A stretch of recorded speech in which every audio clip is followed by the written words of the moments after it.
All right, guys. Hey, if you can hear me okay, everything looks okay and sounds okay, will you just like put a one in the chat and just let me know that that you've got, yeah, okay, good deal. All right, perfect. Good deal. Well, let's get going. Here we go. Well, hello and welcome to the webinar on local SEO and Google Maps for assisted living facilities. And so today I want this to be interactive. So if you do have questions or comments, please use the chat. Feel free to unmute yourself if you have a question and just ask. Okay. So please, let's make it interactive today. So over the next 45 minutes ish, right? Do yourself a favor, turn off any distractions that you might have.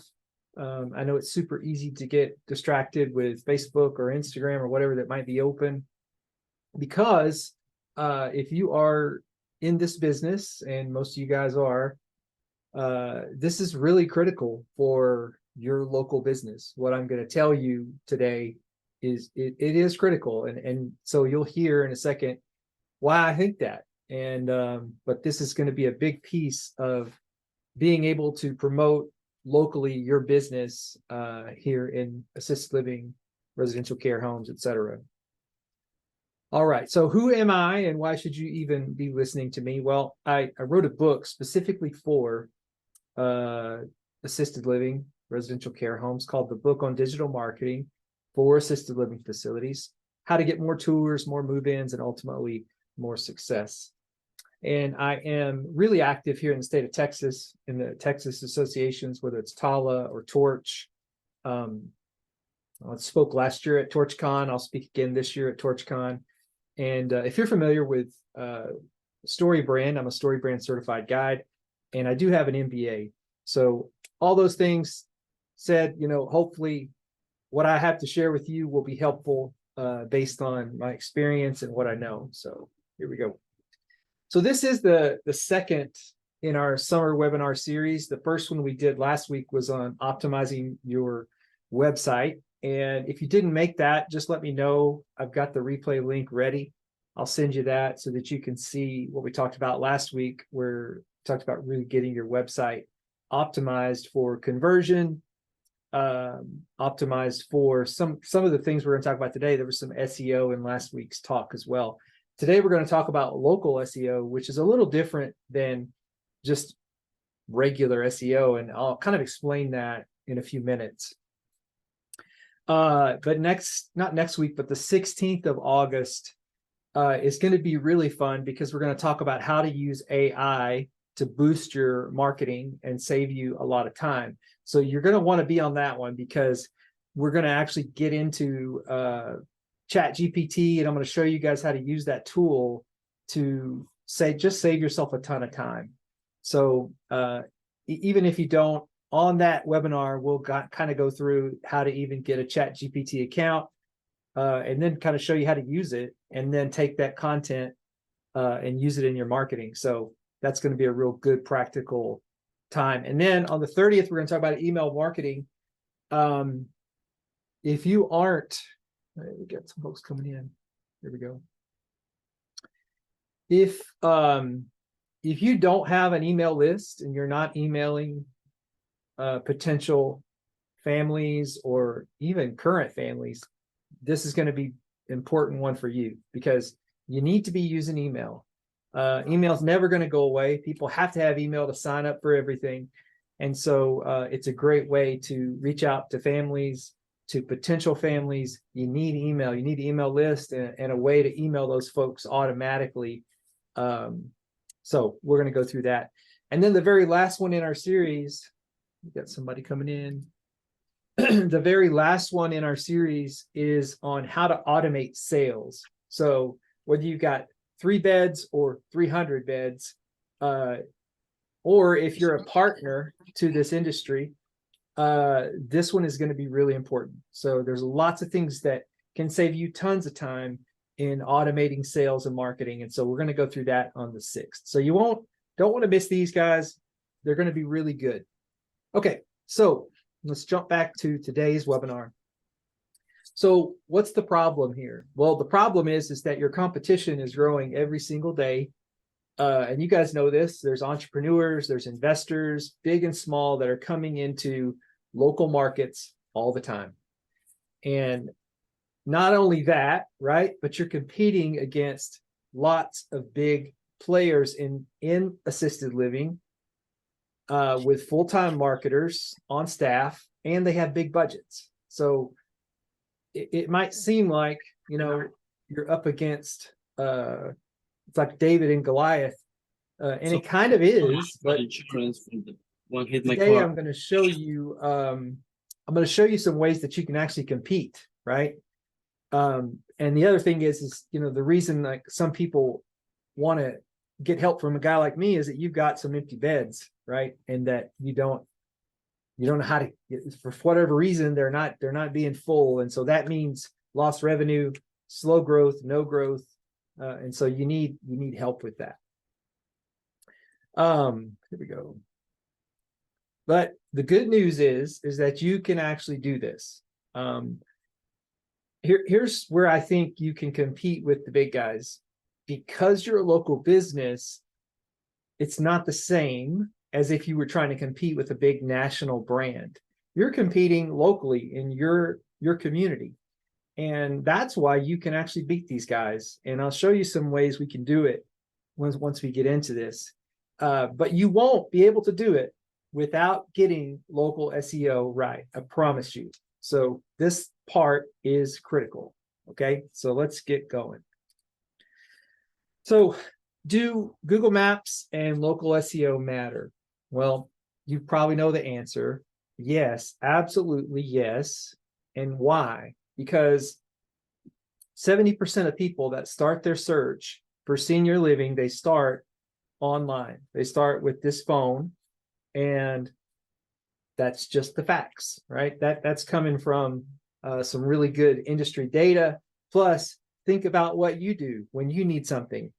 Most of the time we pick this up and we put in, whatever, plumbers near me, garage door person near me. So it's the same, it's absolutely the same with senior living, right? And so what we see here's what happens, right? When they put in assisted living near me. So it's important that you understand what happens with Google. So the first thing that comes up are the paid ads, okay? And so what's up there are, you see that the ad you see there on that screen is A Place for Mom. So they obviously have a big budget, and they're going to buy those places. It's either going to be them or Brookdale or the other big folks, right, that are going to buy those ads. So that's the first thing that comes up on a screen. The second place that shows up on the search screen is what's called the map pack. We call it the 3-pack. And this is where you can beat them, because this cannot be bought. This has to be earned with good local SEO practices. And so the map pack is where you really want to focus your efforts. And so, this is where we'll talk about today, is how to basically, this is where you can actually get in and play with these guys, because they can't buy this. And so most folks trust the map pack a little more than they trust like ads. So when we look at the breakdown of where people click, about 70% of people are clicking the map pack.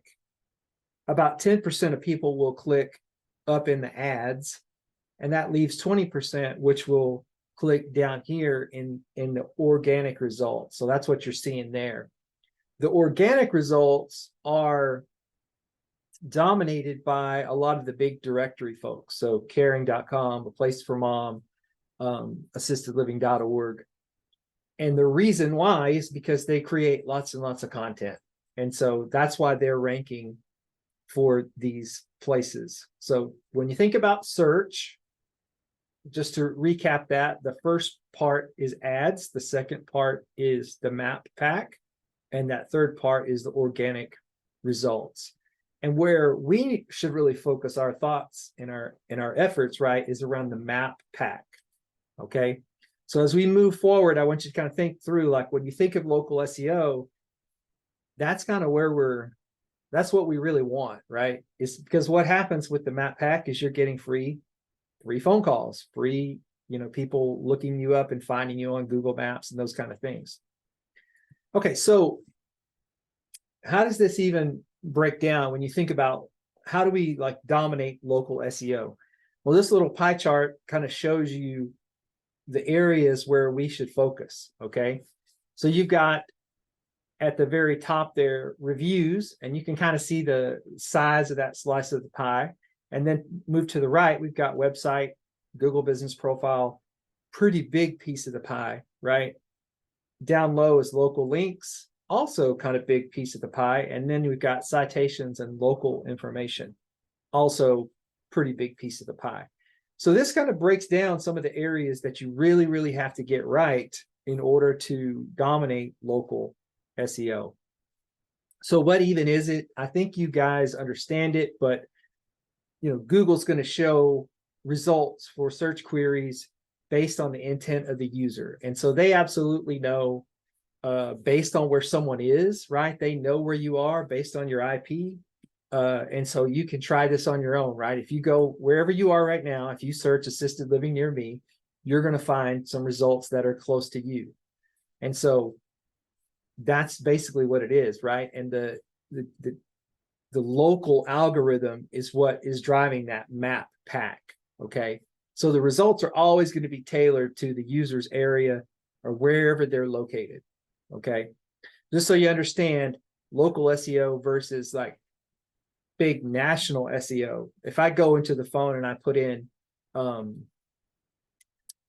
just a big national term, I may get a site that's in New York City, right? Versus Google's going to know my intent. If I ask it something like, how do I do X, Y, and Z, I'm just going to get whatever blog has got the best answer. And that could be something somewhere far away. But Google knows if your intent is local. And so that's where local SEO comes into play. So why is this important, guys? Well, every single one of you that have an assisted living facility, or you have clients that have these, they have a physical location in a community, right? And location is super important for seniors and their families. So the majority of search queries for senior care almost always have local intent. And so again, people are looking for assisted living near me, residential care near me, or memory care near me.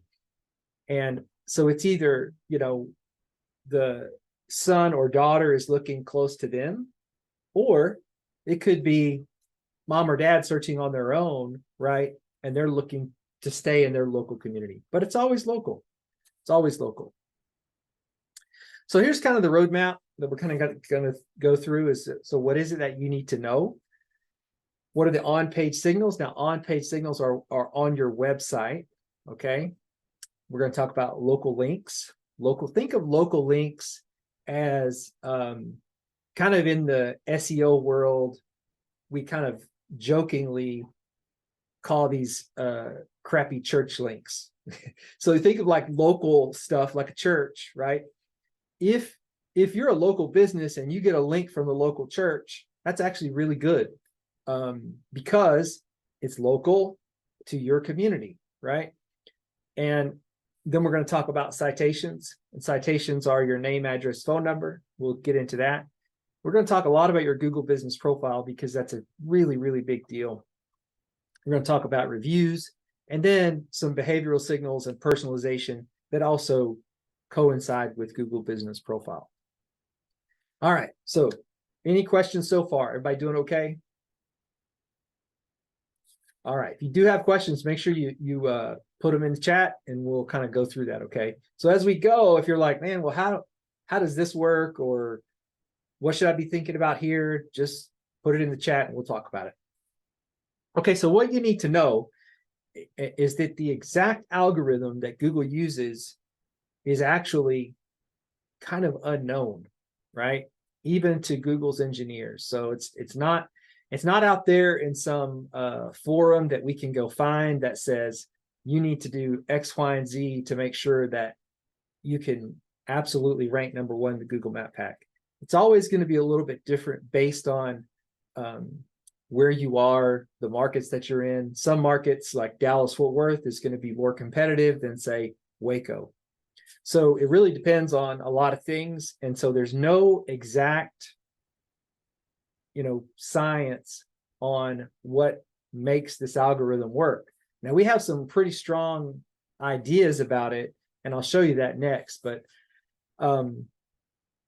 so what we believe is that local SEO is built on different weights of the same 7 factors. And so if you think back to algebra, where you've got y equals a function of an x, each one of those inputs has a different coefficient to get you the answer.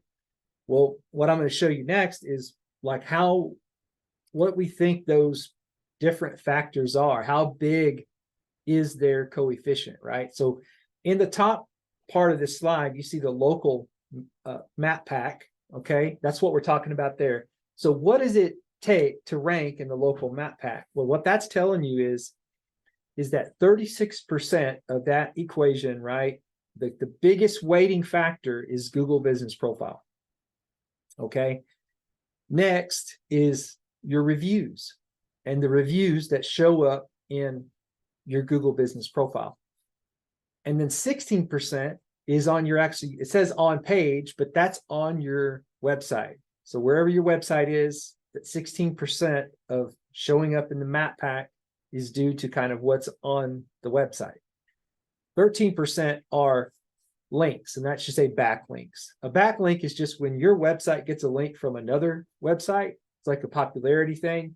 That somebody may say, hey, we think they have good content, we're going to link to them. Or like we talked about earlier, maybe it's a local community. It could be a church. It could be the Better Business Bureau, which is local. It could be some sort of association, Chamber of Commerce. That's a great one. You get a link from those guys. Those are good links to have. And so the rest of those are behavioral, meaning what happens on your Google Business Profile. Like, are people clicking to ask for directions? Are they interacting? And then citations, 7%, is name, address, phone number, and that can be across the internet, and we'll talk about that in a second. And then 4% is personalization, meaning, again, how the interaction happens. But guys, if anything, what this does is kind of gives us a nod to where we need to work, right? Google Business Profile, 36%. And what that really means is, like, is your Google Business Profile actually optimized? Is it filled out to the max? And we'll go through that in a second. And then reviews. I'm telling you, most of the people that I talk to and new clients that I talk with have no process for asking for reviews. And it's the second most important thing. So you need that. That's all I'll say there. The bottom chart, that's more for your website. So the local organic. Remember those 3 things I showed you: the ads, the map pack, and then the organic results? That bottom pie chart, 34% on page, that's more for if you want to rank in that bottom part, which we do. But like I told you, that part is harder to compete with the big guys, because they have so much content and so much budget to put out more content. It's difficult to compete down there. Okay, so let's keep rolling. On-page signals. So this is on your website. Think of whatever whatever nichesassistedliving.com. This is the website piece of this. So your content needs to match what users are searching for. And all that means is if they are searching for assisted living, then you need to have content about that, right? If that's what you're up to. If you want to rank for a service, you need a page on your site about it. And the examples are, right, you should have, if it's nichesassistedliving.com/assisted living, that's a page on the website. /memory care, that's a page on the website. And on that page, we go deep about that service.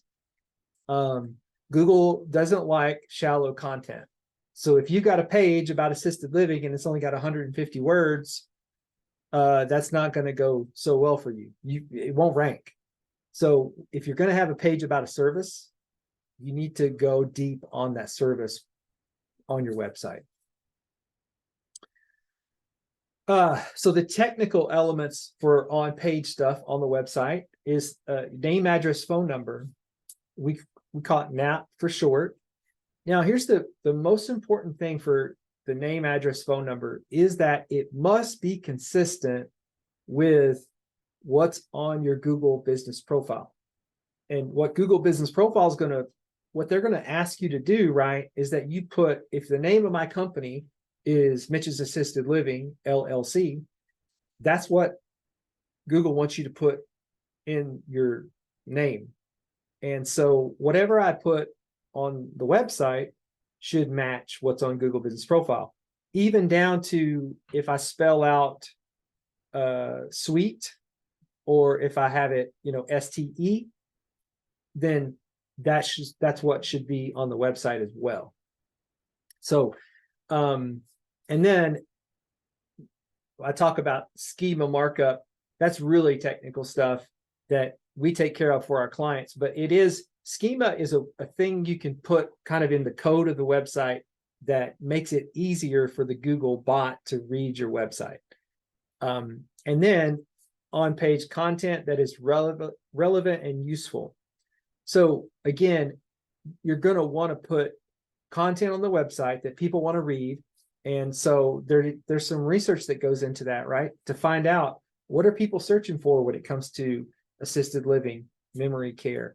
And then you just want to answer those questions. Put good content on the website that answers the questions that people are actually searching for. Now, in your website, we talked about this last week, but you definitely want to include why they should choose you, right? Because if you're a residential care home, there's probably several options within 10 miles of where they're searching. So you definitely want to tell them why they would want to pick you, right? What makes you stand out from others? Okay. All right. Okay, so on-page signals. Now here's some technical stuff. Again, the folks that either build your website or help you with this they'll understand this, but each page needs to have a title tag. This is basically what this does is it helps Google when the Google bot crawls your website, it can understand it. So it's looking for your title tag, your H1 tag. H1 is the heading on the web page. Then obviously the content, image, alt, text. So this is an opportunity because a lot of people don't do this, but when you put an image on a website, you can actually put the alt text. And what that's really there for is for people who may be visually impaired, they can understand what the image is. So it describes the image. So if you have a bunch of images on a website that don't have it, then you've got an opportunity there to go back and you could describe the image, but use keywords. So there you go. And then the URLs should be, so in your URL, you also have an opportunity, right, to use keywords. So if we're talking about like a location page, I'm in Arlington, Texas, my URL would be mitchesassistedliving.com/Arlington-assisted-living, right? So in your URLs, you have a chance to kind of play the SEO game, and that's what we're doing. The meta description is basically a piece of text that you can put in there to describe the page. Now, this is more for the people that are finding you and clicking on that link than it is for Google. Now, in times past, people would keyword stuff their meta descriptions, and it's just not as important anymore. You can even leave it blank now, and Google will grab text from the page and put it in the meta description. So it's not as big deal as it used to be. And then if you've got a blog that is populated well with good, relevant, helpful content, that's going to help a lot. Believe it or not, I believe this, that the one with the most and best content is going to win. So if you like to blog, You should. If you don't like to blog, you should hire someone to write for you. So, because it's just that important. A website with 3 pages versus a website with, total of say 300 pages because they've got, 150 blogs on it. There's just no comparison when it comes to what Google wants to put in front of potential families and clients. Okay.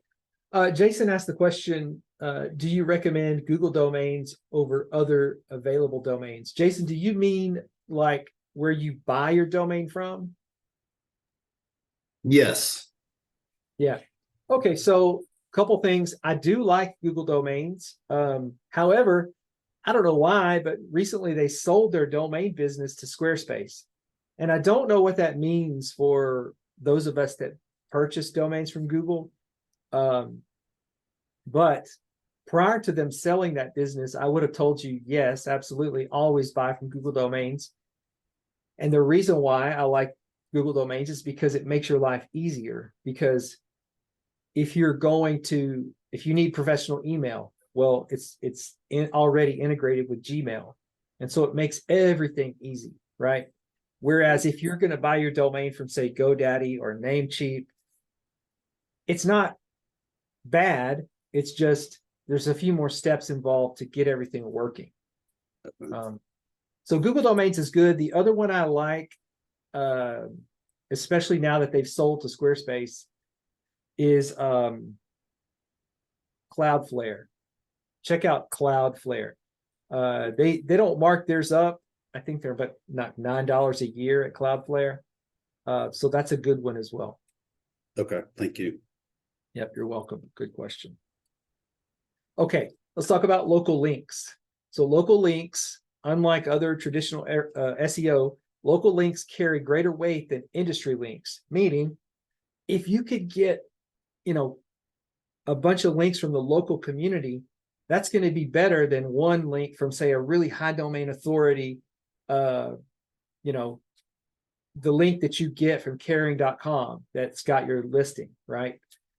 So that's all I'll say about that, is that it is important to really look locally. How can we get local links to our website?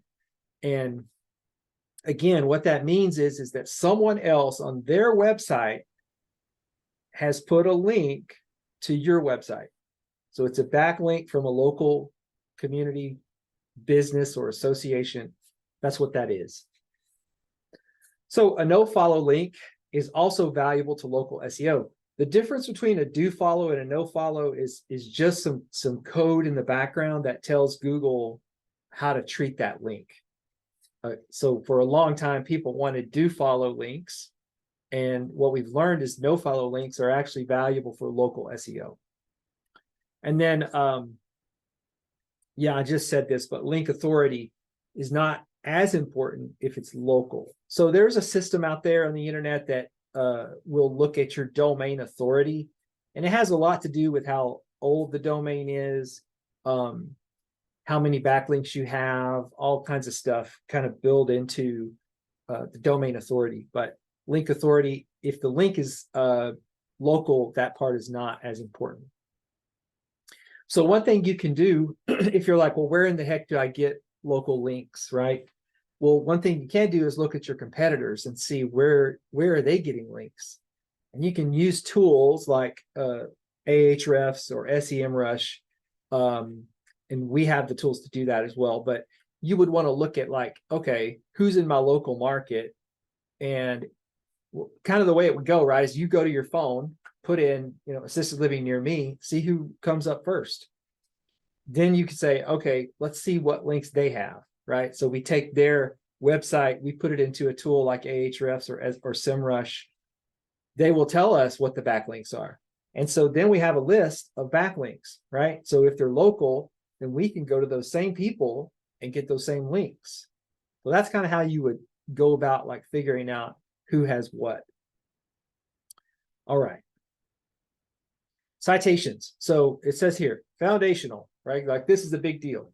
So citations are mentions of your name, address, phone number on other sites. That's about as simple as it gets. So if you could have Mitch's assisted living facility located at 123 Main Street, Fort Worth, Texas, this is the main phone number. So that information listed on other websites. And so what you want is, certainly you want to put those on industry directories, right? Like caring.com, Place for Mom. And of course, they want your information. And then they're going to try to sell you on their lead generation, which is okay, but just know they will. But there are services out there, and a good one is Yext, Y-E-X-T, that will help you put your name, address, phone number on directories across the internet, right? And you can also use a service like we do this kind of almost manually for our clients. We go look for industry specific citation opportunities, and we get those for our clients that way. But there are services out there that will do this for you. Okay, so in the realm of citations, the granddaddy of them all is Google Business Profile. That's the biggest one, right? And because it's if you don't have it, you should go get it. Go manually claim your Google Business Profile, like as soon as we get off this webinar, if you don't already have it. Then there's industry specific directories, local directories. Again, you can do this manually for yourself, or you can hire someone to do it for you. The more, the better. And so you can imagine if you were going to try and go to 40 or 50 or even 100 different citation sites and get those listings, it's a lot of work.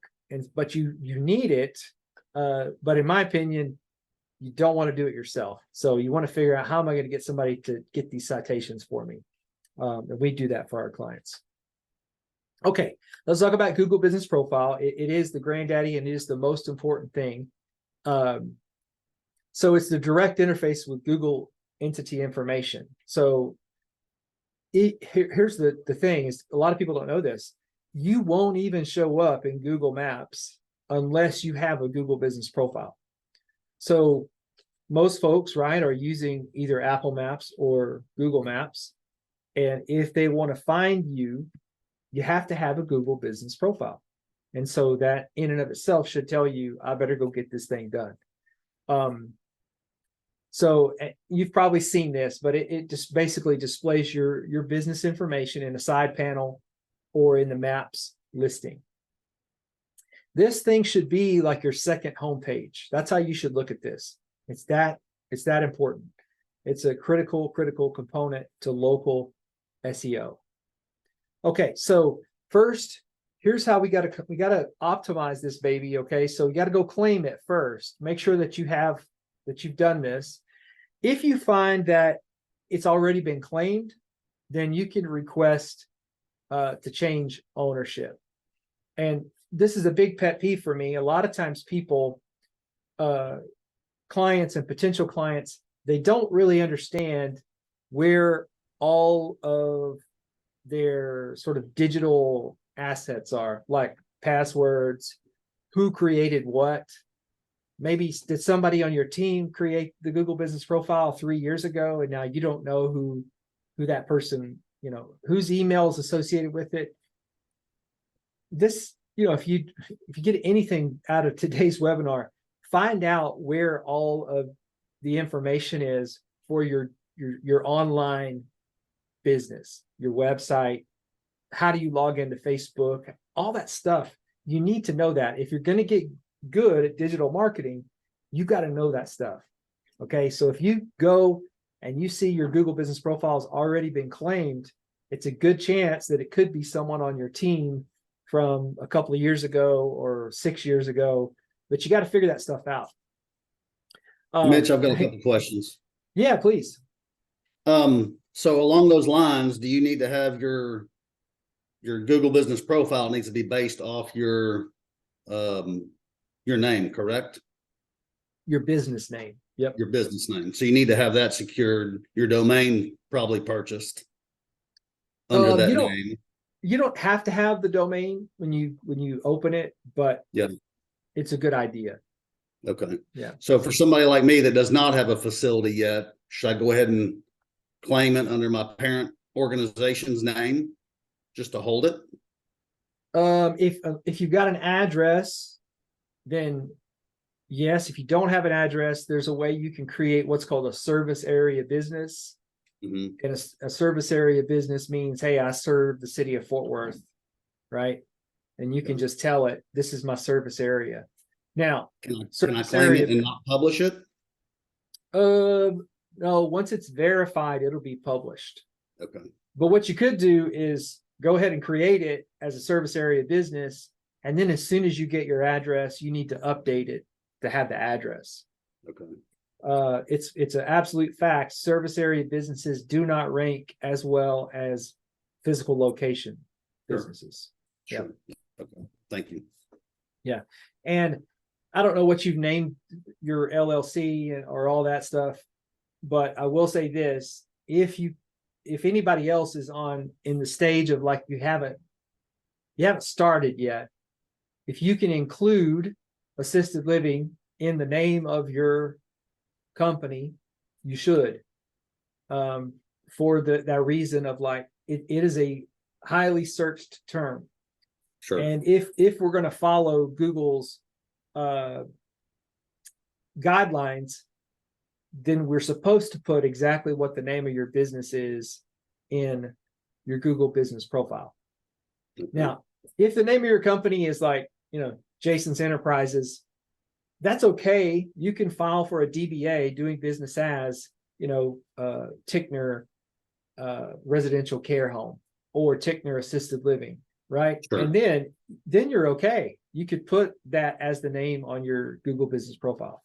Okay. But you don't want to like break their guidelines and then them suspend your Google business profile down the road.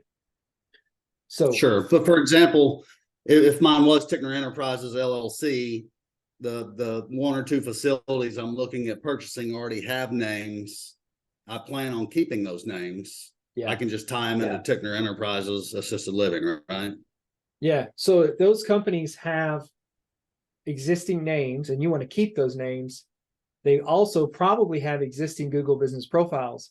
When you buy those facilities, and this is for everybody that's listening, right? If you're a consultant to folks, you want to, in the agreement, you want to make sure that they can get that Google business profile. So there's a very simple process to transfer ownership of a Google business profile to someone else. And whenever you buy these places, you want those Google business profiles. So if under Tickner Enterprises, you've bought Becca's assisted living facility and you want to keep that name, then you can have a DBA. It's not a ton of money to get one with the government or with the state. Yeah. Doing business as Becca's assisted living facility, you keep all that stuff, all the credibility that they've built up, you get to keep. Okay. All right. Thank you. Yeah. Okay. So when you're optimizing your Google business profile, make sure that I first claimed it and then fill out every single bit of information that you can in the dashboard. So when you do this, make sure you set aside time to sit down and finish it. So Google gives you all kinds of things to fill out every single bit of it. Don't keyword stuff your name, because it's just not going to work out well in the long run. Enter the exact address, just like you have it listed on the website. Like I said, don't spell out street on the website and then put ST on Google business profile. Make sure it's a local phone number, and then a link to your home page or location page. So from Google business profile, you can have a link directly to your home page, or if you've got what I call a location page, where I told you earlier, like Mitch's assisted living facility / Arlington assisted living, you can also send your Google business profile to that page as well. All right, Marla is asking a question. My DBA is Frankie Lane Assisted Living, but my LLC is FL Residential Care. I have my DBA and my Google business profile. Will that work? Absolutely. Yes. As long as you've got that DBA, you're going to be fine. What Google doesn't want is somebody trying to game the system by putting in a different name, like a weird, name that's just trying to get search terms in their name. Yeah.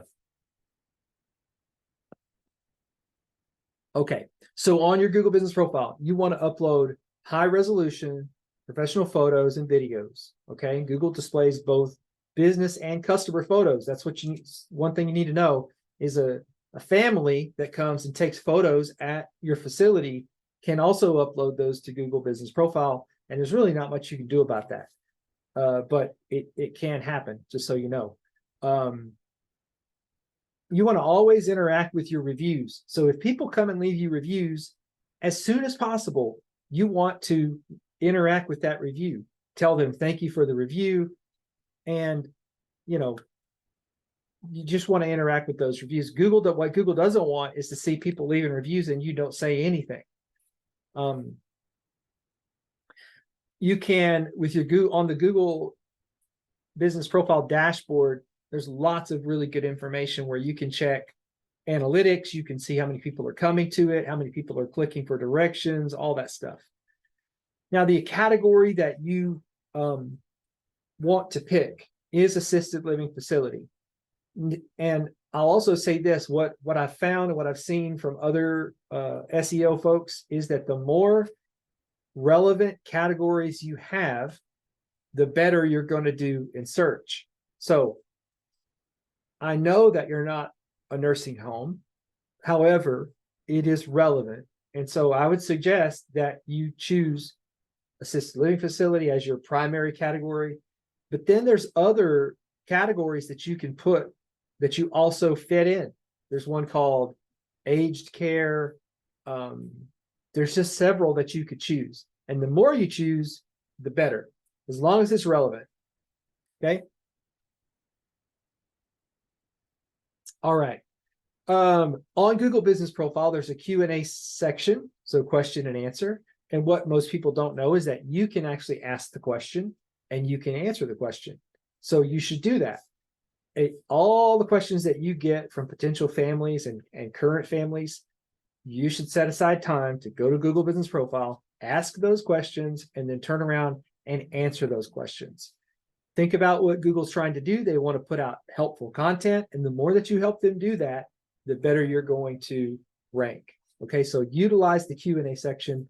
Some people are even seeing now, this is kind of a new feature, Google Business Profile is turning on the auto Q&A. And what it's doing is it's letting AI look at your profile and then it will create those for you. Like if you've told it, we're open from 8 a.m. to 6 p.m., then it might ask that question and then answer that question on your behalf. It'll just be there. So some people are seeing that feature and some are not yet. I think it's kind of a beta thing that they're doing, but you can post on Google Business Profile just like you could post on Facebook or Instagram or wherever, and you should. So promotional posts with photos and text is good. It will help you differentiate from competitors. If, just like you guys know this, if someone's looking at you as a potential place to have a loved one, they're going to look you up. They're going to look up the website. They're going to look up your social media stuff. And if you've got good content on your Google Business Profile, it will help set you apart. It also helps in just Google loves Google. And so if you're feeding it and giving it more content, it's going to help. So in your posts, make the preview compelling and eye-catching. You want to use a good image, right? Then utilize the call to action button. It'll give you the opportunity to create a button there, whether it's learn more, and the link can go to your blog or whatever it is that you're doing. You can also put in like services. So you should use every piece of Google Business Profile that they'll let you use, okay? Okay, so reviews, I talked about reviews a little bit before, but a lot of folks are not using reviews because they're not asking for reviews. this is really important for local search. And it's not even that you need to have a 5, right? So our research we've done is that most people trust a 4.4 to a 4.6 because they know it's not gamed. They know it's real. Like nobody expects you to be perfect.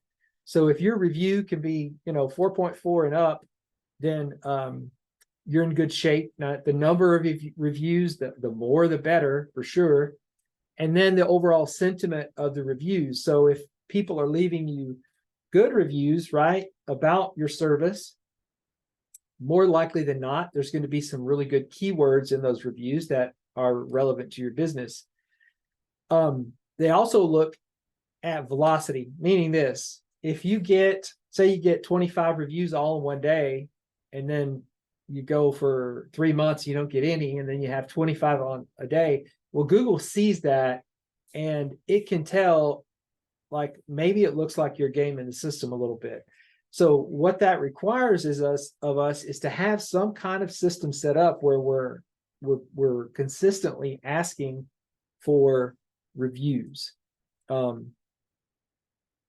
So the best thing you can do first when it comes to reviews is focus on great customer service. Just do good work.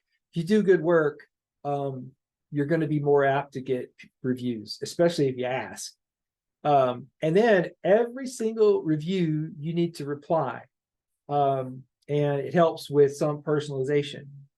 Even reviews that are negative. And if you're in business, you're going to get some negative reviews. There's just no way around it. Don't ignore them or neglect them. Go ahead and reply to them. And sometimes, unfortunately, what happens is we get employees that have left the company that are mad at us, and they go give us a negative review.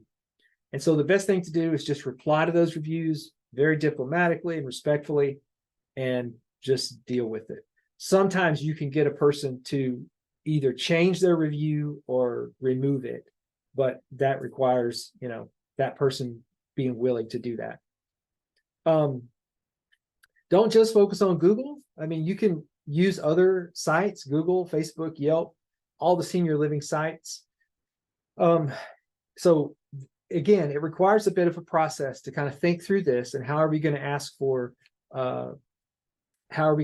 reviews? And just to kind of one thing most people don't know is that Yelp, Google Map listings uses Yelp reviews. So they'll bring in some reviews from Yelp on Google Maps, just so you know. So how to get good reviews, I talked about some of this, but do good work. That's the most important thing. And then ask the families that you're serving for the review. And so how does this look, or how does this work? Well, you got to think through this, right? You don't want families thinking that you're just out for their review. But if you have had sort of a memorable moment with a family or a guest in the home, that's when you should say, you know what really helps us locally get the word out about our business is when people leave us good reviews. Would you mind if I send you a link? Would you give me a review? 98% of the time, people are going to say yes. And then you need to follow through and send them the link. And then a lot of the times, thank you, Cindy. We'll talk soon. A lot of the times, people will forget to follow through. And so you have to remind them and send them another email or another text that says, hey, if you don't mind, here's that review link. Would you mind giving us that review? So it just takes a little bit of a process. And what we've tried to do for some of our clients is we automated that, where it actually kind of does it, where it will send the request. All you have to do is click a button. It sends the request. And if they don't click the link, then it sends the reminder. So it really takes some of the work off your hands. Not that any of you guys would, but don't fake reviews. There are people out there that will try and sell you a service where they can get you fake reviews. Just don't do it. It doesn't work out in the long run. Okay. Behavioral signals are when people engage with your Google business profile listing. So that could be like a location check-in, click through and search results on your listing, calls from your GBP listing, so people can touch the button on their phone and call you from the listing. Google knows all that and sees all that. So those are some things that can help as well. Okay, so we've talked about a ton of stuff here, and we're at 12:52. So what are the next steps? So I'll send you this replay, and hopefully you take some notes, but go make sure your local SEO is good. So there's that little pie chart that I showed you with the percentages. That's what you want to focus on. Make sure my Google Business Profile is good. Make sure my on-page stuff on the website is right. And find a way to put a review request process in place. Big deal. So how do you get this stuff done? Well, you can do it yourself. You absolutely can. But I know that a lot of you guys are wearing all the hats. And so sometimes this is not the best use of your time. So you can do it yourself, or you could hire somebody to do it. You push the easy button and let us do it for you. Or there's other folks out there that can do it for you as well. So just think through how you're going to get it done, because if you're going to compete, this is part that has to be done and done well. Okay. So how would you even work with me? Well, you can go to avadamarketing.com and you can schedule a strategy session. All you gotta do is click the button. It'll pull up a calendar where that you can actually book a time with me. A couple other ways to get more information from me is you could listen to our podcast called Senior Living Mastermind, where we interview lots of people, really helpful information of people who own homes, people from the industry.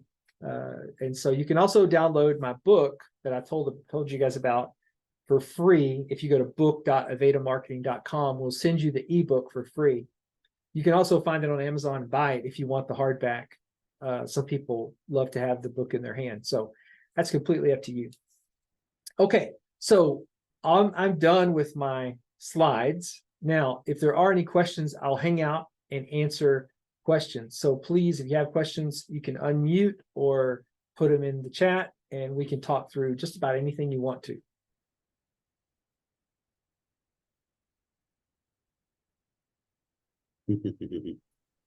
Crickets. No worries, that's okay. Listen, no worries. We'll get off and you guys can have what is that? Like 6 minutes back, and I'll send you guys this replay link. Hopefully this is helpful, and we'll talk soon. Okay. Thanks everybody. Thanks for being here. Thanks, Mitch. Bye-bye. Bye.